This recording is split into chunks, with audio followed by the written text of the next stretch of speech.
بسم اللہ الرحمن الرحیم۔ السلام علیکم ورحمۃ اللہ وبرکاتہ۔ میرے پیارے اسلامی بھائیوں اور بہنوں، آج کی اس ویڈیو میں ہم بات کریں گے اسلامی سال کے سب سے بابرکت، مقدس اور عظمت والے مہینے ذوالحج کے بارے میں۔ یہ مہینہ ایسا ہے کہ جس میں اللہ تعالیٰ نے کئی ایسی عبادات کو جمع فرما دیا ہے جو باقی مہینوں میں الگ الگ ہوتی ہیں۔ یہ مہینہ حج، قربانی، عرفہ اور عید الاضحیٰ جیسے مقدس اعمال سے بھرا ہوا ہے۔ آئیے اب ذوالحج کا تعارف جانتے ہیں۔ ذوالحج اسلامی کیلنڈر کا آخری مہینہ ہے اور اس کا مطلب ہوتا ہے حج والا مہینہ۔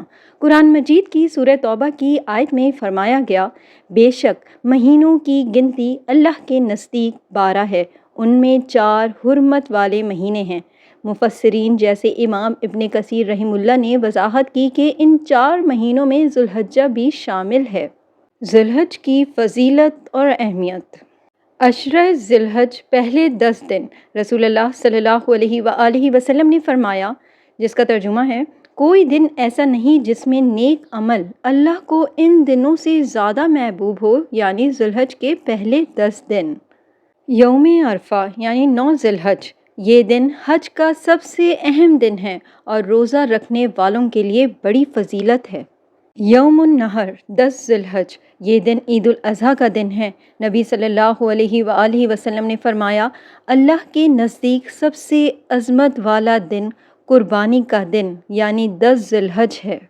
ذوالحج کی اہمیت کے لیے امام نووی رحمہ اللہ نے یوم عرفہ کے روزے کو بہت اہم قرار دیا اور اسے مغفرت کا ذریعہ بتایا۔ امام ابن رجب حنبلی رحمہ اللہ نے تفصیل سے ذوالحج کے پہلے 10 دنوں کی فضیلت اور ان میں نیکیوں کے اجر و ثواب پر روشنی ڈالی ہے۔ امام شوکانی رحمہ اللہ نے قربانی، یوم عرفہ اور تکبیرات کی فضیلت پر احادیث کی روشنی میں دلائل دیے۔ کبھی آپ نے سوچا ہے کہ اگر ہمیں زندگی میں صرف ایک دن ایسا مل جائے جس میں ہماری پچھلے سال کی بھی خطائیں معاف ہو جائیں اور آنے والے سال کے بھی گناہوں سے ہمیں بچا لیا جائے، تو کیا ہم وہ موقع ضائع کریں گے؟ نہیں نا؟ تو آئیے جانتے ہیں کہ وہ دن کون سا ہے۔ جی ہاں، وہ عظیم دن ہے یوم عرفہ یعنی ذوالحج کی 9ویں تاریخ۔ اب بات کر لیتے ہیں یوم عرفہ اور اس کا انعام۔ سب سے پہلے یوم عرفہ کا تعارف۔ یہ وہ دن ہے جب میدان عرفات میں لاکھوں حاجی جمع ہوتے ہیں، اللہ کے حضور ہاتھ پھیلاتے ہیں، آنکھیں نم ہوتی ہیں، دل ٹوٹے ہوتے ہیں اور زبان پر ایک ہی التجا ہوتی ہے، یا اللہ ہمیں معاف کر دے۔ رسول اللہ صلی اللہ علیہ وآلہ وسلم نے فرمایا، یوم عرفہ کے دن روزہ رکھنے سے 1 سال پہلے اور 1 سال بعد کے گناہ معاف ہو جاتے ہیں۔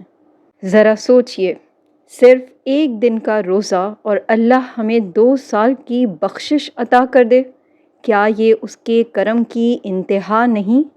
اللہ کا قرب۔ نبی کریم صلی اللہ علیہ وآلہ وسلم نے فرمایا، اللہ تعالیٰ کسی دن بندوں کے اتنا قریب نہیں ہوتا جتنا عرفہ کے دن ہوتا ہے، اور وہ اپنے بندوں پر فخر کرتا ہے اور فرماتا ہے، دیکھو میرے بندوں کو، وہ غبار آلود بکھرے ہوئے بالوں کے ساتھ میرے پاس آئے ہیں۔ یہ دن اللہ سے دوستی، مغفرت اور قربت کا دن ہے۔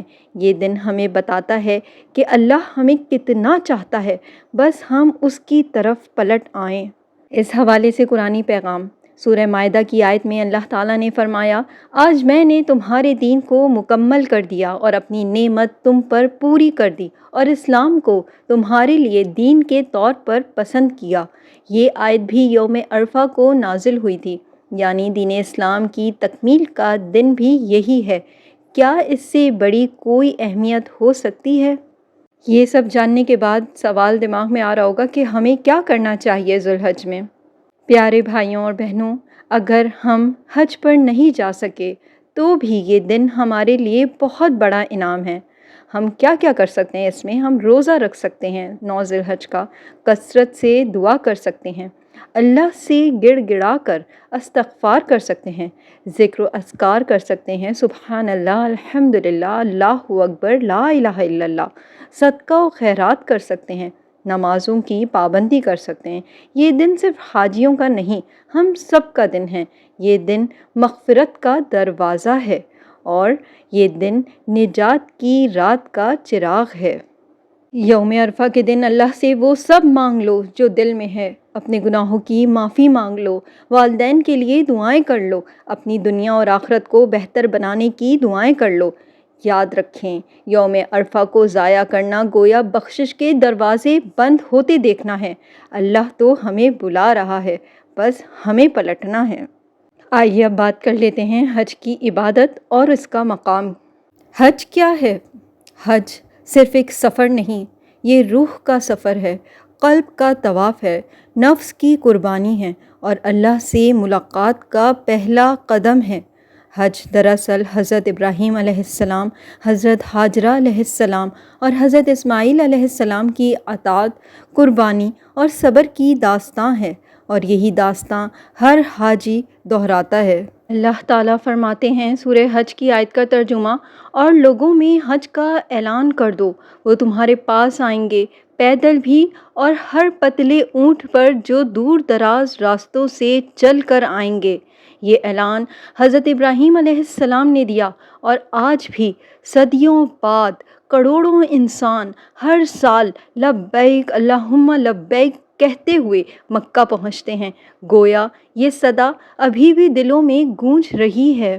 حج کا مقام۔ حدیث نبوی صلی اللہ علیہ وآلہ وسلم، رسول اللہ صلی اللہ علیہ وآلہ وسلم نے فرمایا، جو شخص حج کرے اور فحش کلامی اور گناہ سے بچے، وہ ایسے لوٹتا ہے جیسے اس کی ماں نے اسے آج ہی جنم دیا ہو۔ یعنی حج ماضی کے گناہوں کا مٹانا ہے، نئی زندگی کی شروعات ہے۔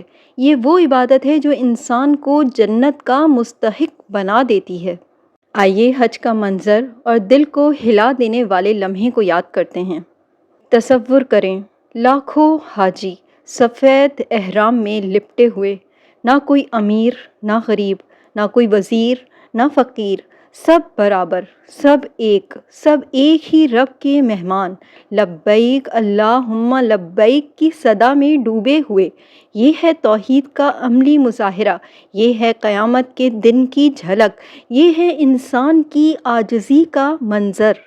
کیا ہم حج پر جا سکتے ہیں؟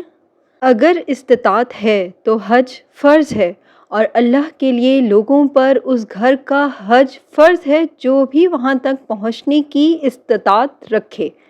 اگر ابھی نہیں جا سکتے تو نیت کر لیں، نیت ہی عبادت کا آغاز ہے، اور اگر نہیں جا پا رہے تو بھی قلبی تعلق رکھیں۔ یاد رکھیں، صرف خانہ کعبہ نہیں بدلتا، حاجی کے اندر بھی ایک انقلاب آتا ہے۔ حج ہمیں کیا سکھاتا ہے؟